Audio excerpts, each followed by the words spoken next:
Hello, this is Matthew from TraderBotMarketplace with another video. I'm here to discuss our correlation map indicator. It's one of my personal favorites, and it's great for using with strategies with multiple pairs.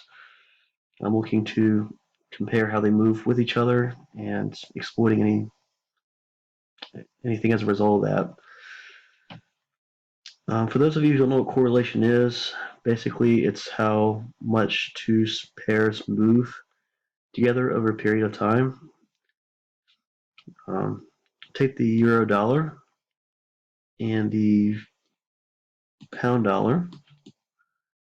They're both currently moving down, so you could say that they're positively correlated, that is, they're moving in more or less the same direction.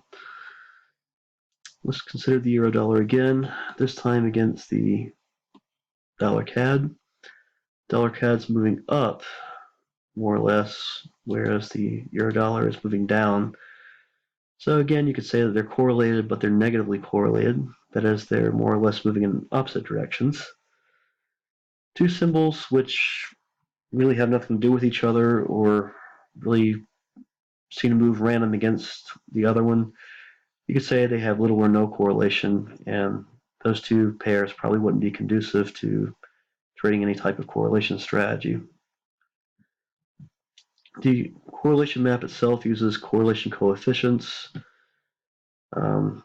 Any two pairs closer to -1 means they're negatively correlated, which means they more or less move in opposite directions over time, or +1 where two pairs move together most of or all the time. What you don't want are two pairs with a correlation of 0 or close to it, which means, again, they have nothing to do with each other.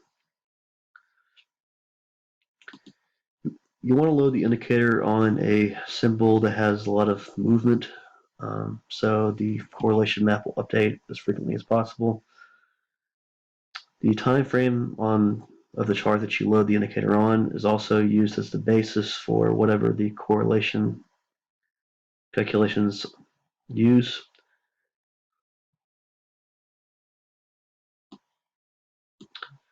When you load the indicator, you'll have some input, but I'll go over most of those one at a time. I'll start with these two, the background color. In this case, I've got black.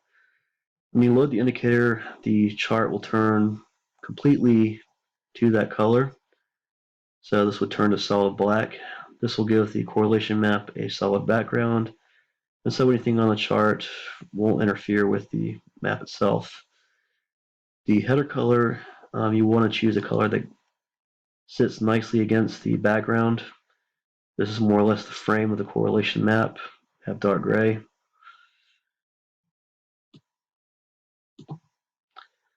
When you first load it, you're not going to see much of anything, but that's where the flexibility of this indicator comes in, because you can actually choose your own pairs. You type them in, and you can also type in the period on which the correlation is based off of. By default, I use 20 candles or 21-hour candles over which the correlation is based off of.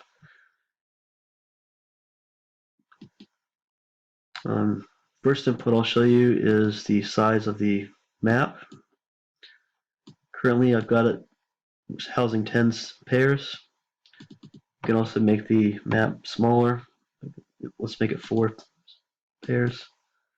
As you can see, the table shrinks there. You can also make it bigger. Let's do 15. Of course, with the bigger ones, you want to make sure you have enough screen space. Or you might need to move to a bigger monitor. But for this video, I'll stick with 10, which is what I have the default as.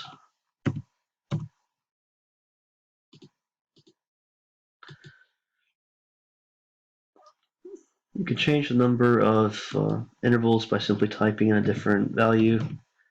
We'll do it over 100 candles. And let's add some pairs, give it some life. You want to type in the symbol names exactly as they appear on MarketWatch.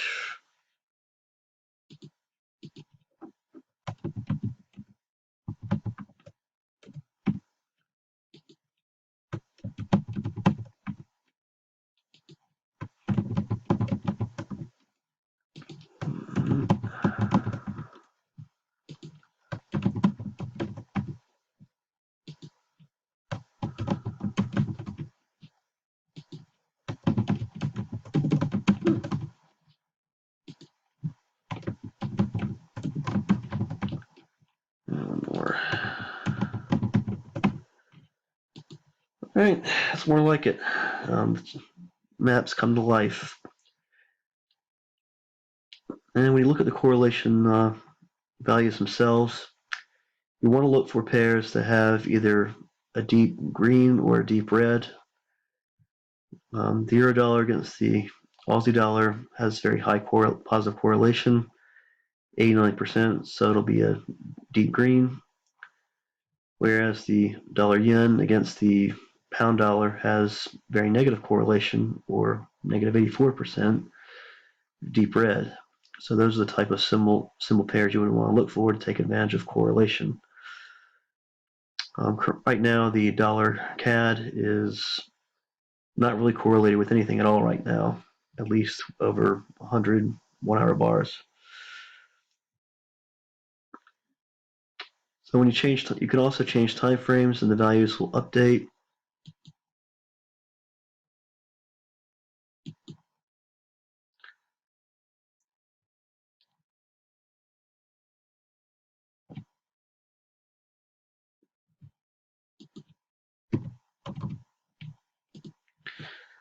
You can also update the values instantaneously by changing the period if you want. Let's do 200 bars. You can also update the symbols here. Let's do New Zealand dollar. And you don't have to stick with just currencies either. You can also do others like this. Let's do oil.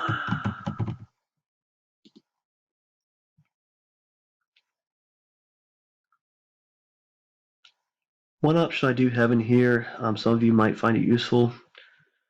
Whenever you have a broker like Trader's Way, where most of the symbols have a similar suffix or prefix, you can actually type that in here. For example, if you were doing all currencies on here, you would simply do an I. That way, when you type in the symbols, you wouldn't have to remember to add the I on the end of every single symbol. However, if you do choose to take advantage of this option, any symbol that you want to add that doesn't have a similar prefix or suffix won't display properly, because it will look for the values that you have here. But that can be a useful feature as well.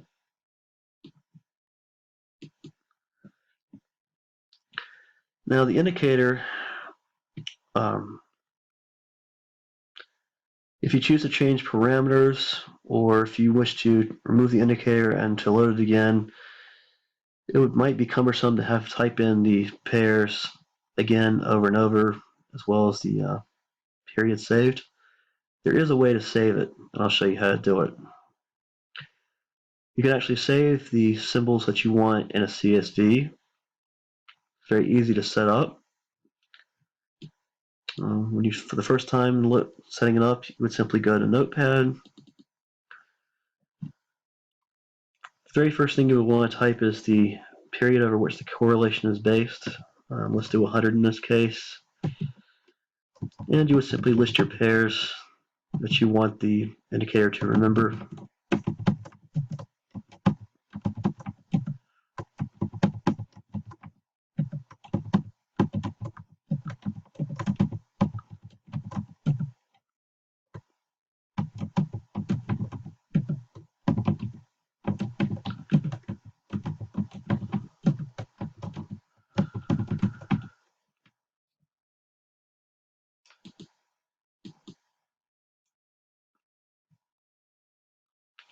And you want to save it someplace that you know where you can find it. You want it to be a CSV. I'll save it to my desktop.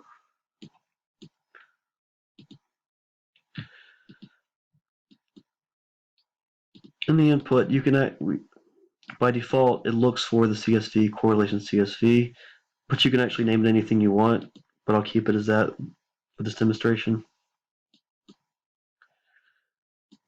To put the CSV where the indicator can find it, you would simply go to File, Open Data Folder. MQL4 folder, and then files. And what we would do is drag it in there.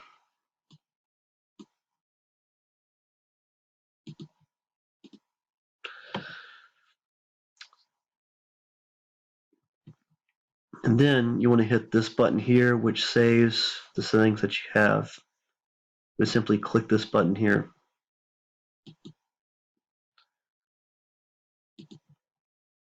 And it'll let you know that it's done it by within the Experts tab. So be sure to remove the indicator.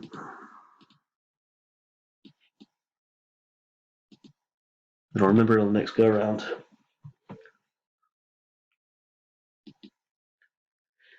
Another option is you can look at correlation historically as well by choosing a historical date.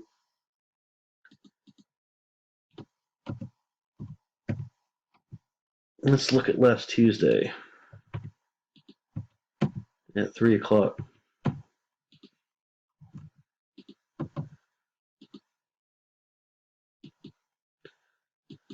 And the values will update whatever the correlation was at that time over the given period. So you can also look at it historically.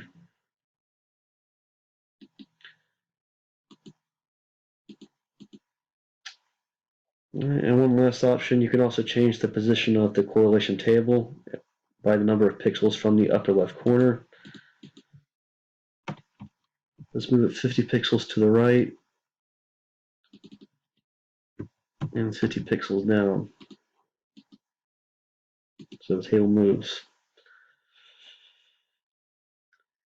Well, that sums up the correlation map indicator. Surely hope you can find it as useful. It's especially useful when you can exploit correlation by looking at arbitrage. When two symbols temporarily become uncorrelated, you can take advantage of the movement as they resume the correlation that they normally have. So you can scalp a few pips that way. But thanks for watching, and happy trading.